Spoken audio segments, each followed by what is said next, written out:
नमस्कार मंडळी, तुम्ही माझ्या भरपूर व्हिडिओजमध्ये बघितलं असेल की माझ्या ह्या तव्याला जो आहे तो भरपूर कट चढलेला होता. तर म्हटलं चला आज स्वच्छ करू. ॲक्च्युली तो मी ऑलरेडी स्वच्छ केला, पण नंतर वाटलं की तुमच्याबरोबर शेअर करावा. म्हणून बघू शकता तुम्ही, आपण त्या तव्यावर व्हिनेगार, खायचा सोडा आणि लिंबू जेव्हा टाकतो तेव्हा तो थर दिसतोय, जो काळ्या कलरचा थर आलाय ना, तो थर आपल्याला काढायचा आहे.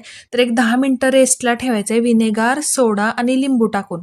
10 मिनिटं रेस्टला ठेवल्यानंतर थोडासा सुरीचा वापर करावा लागतो किंवा धारदार कोणती तरी गोष्ट पाहिजे, आपल्या हाताला लागलं नाही पाहिजे अशी.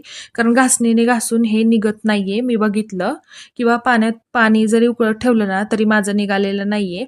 तर थोडं हलक्या हातानं मी अगदी सुरीने बघू शकता तुम्ही व्यवस्थित ते घासून घेतलंय. आता याच्यामध्ये ना आपण जे पितांबरी आणि आपलं विम जेल आहे ना, ते टाकायचंय आणि व्यवस्थित घासणीने छान घासून घ्यायचंय.